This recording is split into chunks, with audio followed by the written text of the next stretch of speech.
પ્રભુની આજે વાણી છે એને વિરામ આપું છું.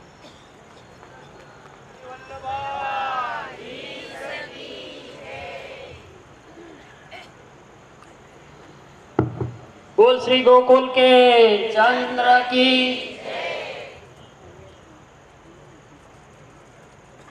પૂજ્યપાદ ગોસ્વામી શ્રી કનૈયાલાલજી મહોદય શ્રી અત્રે વિરાજમાન છે. એમને આપણા સર્વ વૈષ્ણવો વતી વિનંતી કરીએ છીએ એમના સ્વમુખેથી વચનામૃત કરીશું. ત્યાર પછી વૈષ્ણવોને અનુરોધ કે બાબાશ્રીના ચરણ સ્પર્શનો લાભ તમે લઈ શકશો. ઘર બેઠી ગંગા આવી છે તો ખાબી છે એમાં ડૂબકા ન મારતા.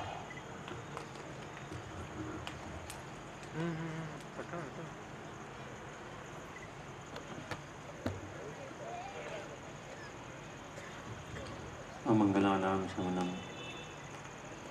मंगलानां महोदयम गोपांगनानां सौभाग्यम श्री गोकुलेन्दुम वयम नमः. अत्र विराजमान विद्वद्वरे श्री शास्त्री जी, अन्य सर्वे जप पर विराजमान ब्राह्मणों तथा श्रोतागण, આજે આપણે જોવા જઈએ તો તમે લોકોએ ભાગવતજીના જે કહીએ બેસ એના વિશે જાણકારી એ પ્રાપ્ત કરી. પહેલા બે સ્કંધની ચર્ચા એ પ્રભુના વામ અને દક્ષિણ ચરણનો ભાવ છે અને ચરણને પકડ્યા વગર આપણાથી આગળ વધાય ને એક સિદ્ધાંત માત્ર કહેવાનું નહીં પરંતુ અનુભવ ગમ્ય છે કે દીનતા ન હોય ત્યાર સુધી કંઈ પણ વસ્તુ આપણા અંદર આપણે ગ્રહણ ન કરી શકીએ. તો આજે પહેલા બે સ્કંદની ચર્ચા આજે તમે લોકો સાંભળી રહ્યા હતા. એમાં વિશેષ કરીને શ્રોતા વક્તાના ગુણોની ચર્ચા પણ ચાલતી હતી. તો એમાં હું કહીશ કે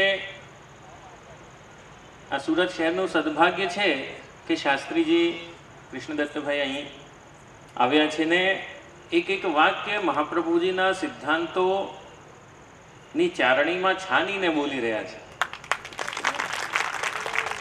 એની બહારની કોઈ ચર્ચા અમને તો સંભળાઈ નથી. હવે તમને સંભળાઈ હોય તો ખબર નહીં, પણ ચોખ્ખા શબ્દોમાં કહીએ કે શ્રી ગોકુલચંદ્રમાજીના સાનિધ્યમાં છે અને એ શ્રી ગોકુલચંદ્રમાજીને પ્રેમ કઈ રીતે કરવો,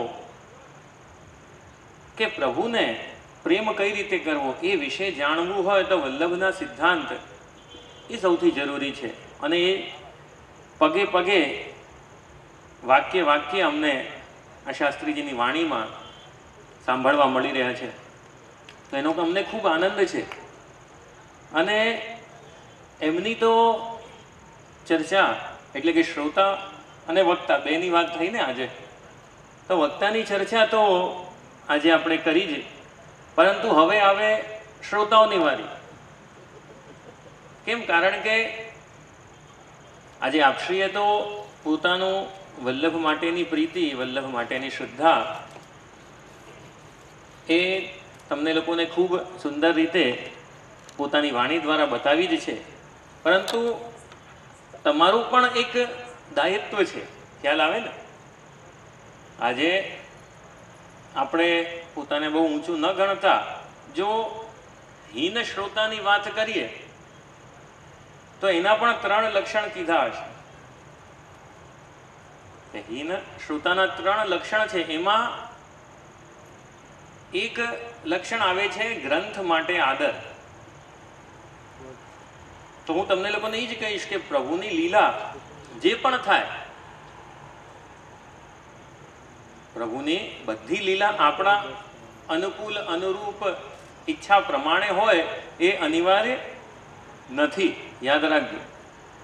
પણ જે પણ ભગવદ્ લીલા થાય, જે પણ આ ગ્રંથમાં તમે લોકો સાંભળો, એમાં ખૂબ જ શ્રદ્ધા રાખજો. કારણ કે શ્રદ્ધા નહીં રાખો, જેમ હમણાં જ મેં ચર્ચા કરી કે 2 ચરણારવિંદ તમે પકડ્યા, હવે મનમાં જો એ ભાવના હોય કે આ તો પકડવા પડે એટલે પકડીએ છીએ,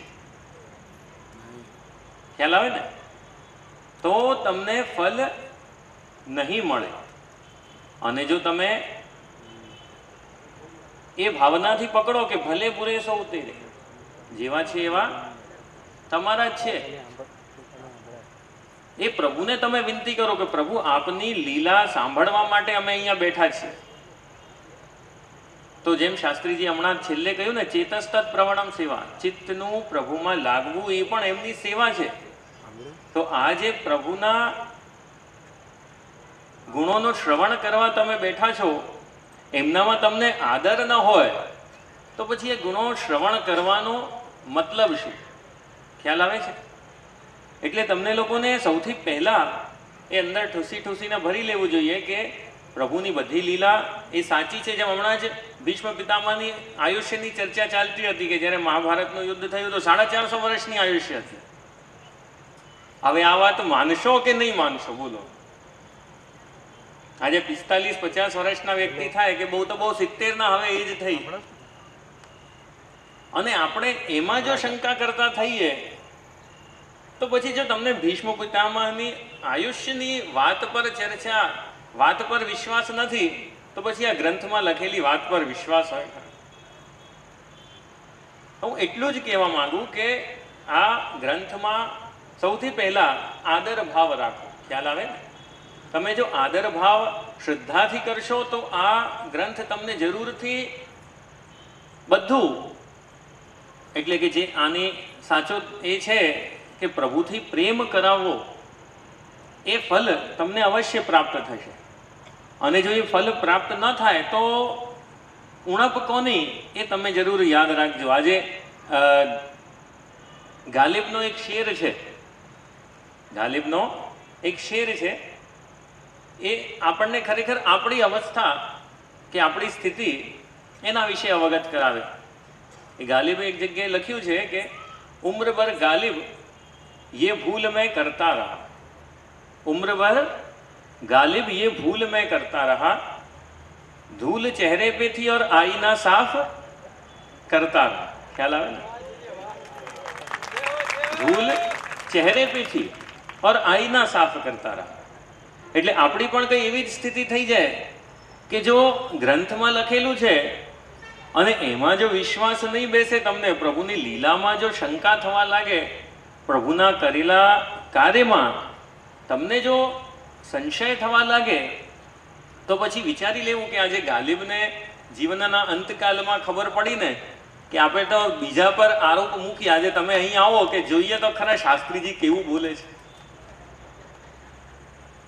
એટલે તમે આઈનાને જોવા આવ્યા છો, તમે પોતાના અંતર્મન તરફ જોતા નથી. ખ્યાલ આવે ને?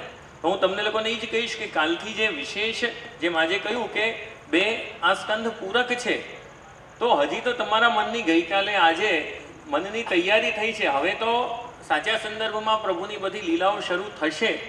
તો જો કાલે તમે બેસો ને એકાગ્રતા નહીં રાખો અને માનો કે બસ વ્યવહાર સાચવવા આવ્યા છે કે નિયમ પાળવા આવ્યા છે, તો તમે બહુ જ સુંદર વસ્તુને ચૂકી જશો. ખ્યાલ આવે ને? આજે દરેક વસ્તુ, આજે એક સ્ત્રીનો પ્રસંગ આવે કે એક સપ્તાહ કથા સાંભળવા ગઈ અને ત્યાં એણે આજે હમણાં જ ચતુશ્લોકી ભાગવતની ચર્ચા થોડી શાસ્ત્રીજીએ કરી. એમાં પ્રભુએ કહ્યું છે કે જ્યારે સૃષ્ટિ નહોતી ત્યારે પણ હું હતો, સૃષ્ટિ છે ત્યારે પણ હું છું, ને સૃષ્ટિ નહીં હશે ત્યારે પણ હું હોઈશ. આ ચર્ચા ચાલી ત્યારે પેલા જે વક્તા હતા એમણે કહ્યું કે જેટલી પણ બધી આપણી વસ્તુ હોય, સારા કર્મ હોય કે ખરાબ કર્મ હોય, બધા આપણને કૃષ્ણાર્પણમસ્તુ એ કહી દેવું. બધાનો વિલય, બધાનો અંત એ કૃષ્ણના ચરણારવિંદમાં આપણને કરવો. એટલે એટલા બધા શ્રોતાઓ હતા, બધા સાંભળતા હતા, પણ કદાચ કાલે શાસ્ત્રીજીએ કહ્યું એ રીતે કથા સાંભળી નાખી એટલે વાત એમના હૃદય સુધી નહીં ગઈ, પણ એક બાઈને, એક લેડીઝને એ વાત મનમાં લાગી ગઈ કે જેટલી પણ બધી વસ્તુઓ કરું બધું કૃષ્ણાર્પણમસ્તુ. એટલે જેટલું પણ કરે બધામાં કૃષ્ણાર્પણમસ્તુ, કૃષ્ણાર્પણમસ્તુ, ક્યાં તો બધું પ્રભુમાં જઈ રહ્યું છે. હવે એક દિવસ શું થયું કે શાક બનાવવાની વારી આવી તો એને જોયું કે દૂધી બગડી ગઈ છે. એટલે એણે શું કર્યું, દૂધી બહાર ફેંકી દીધી અને કહ્યું કૃષ્ણાર્પણમસ્તુ. એટલે એ વાત એના પતિએ સાંભળી. એટલે પતિએ સાંભળી તો એને બહુ ખોટું લાગ્યું કે સારી વસ્તુ આપણે પ્રભુને અર્પણ કરીએ એ તો બરાબર, પણ ખોટી વસ્તુ અર્પણ ન કરાય. એટલે એણે શું કર્યું, બહુ ક્રોધ આવી ગયો. એ પણ વૈષ્ણવ હતો, વૈષ્ણવ ઇન ધ સેન્સ પ્રભુને માનનાર વૈષ્ણવ હતો. તો એને એટલો ક્રોધ આવ્યો, આજનો જમાનો નહોતો, જૂની વાતો કરી રહ્યા છે, આજે તો તકલીફ ઊભી થઈ જાય, પણ એ સમયમાં તકલીફ ઊભી થાય એવું હતું નહીં. તો એ ભાઈએ ક્રોધમાં આવીને પોતાની પત્નીને એક તમાચો મારી દીધો જોરથી અને કીધું કે ભાઈ આ બધું થોડી કરાય, સારી વસ્તુ પ્રભુને અર્પણ કરો. પણ પેલા બહેનની તો ટેવ પડી ગઈ હતી. ઘણા લોકો અમને પૂછે કે જે અમને તો છે ને યમનાષ્ટક બોલવાની ટેવ પડી ગઈ છે. ખરેખર યમનાષ્ટક સૂર્યાસ્ત પછી ઘણા લોકો નથી બોલતા અને નહીં બોલવું જોઈએ, બને ત્યાં સુધી સવારે કરી લેવું જોઈએ. પણ ઘણા લોકોને એમ ટેવ પડી જાય હાલતા ચાલતા બોલવાની. એ બેનને ટેવ પડી ગઈ હતી કૃષ્ણાર્પણમસ્તુ કરવાની. એટલે એમને તમાચો પડ્યો ને તો એ પણ એમણે કૃષ્ણાર્પણમસ્તુ કરી દીધો. કઈ વાંધો નહીં, પેલાને તો કઈ થયું નહીં. હવે બીજા દિવસે જ્યારે પેલો બ્રાહ્મણ સેવામાં ગયો તો એના ઠાકોરજીનો ગાલ સૂજેલો હતો. ગાલ સૂજેલો જોઈને પેલાને આશ્ચર્ય વિસ્મય થયો કે પ્રભુ આ શું થયું, આપને કોણે માર્યું? તો કે તે જ તો માર્યું છે.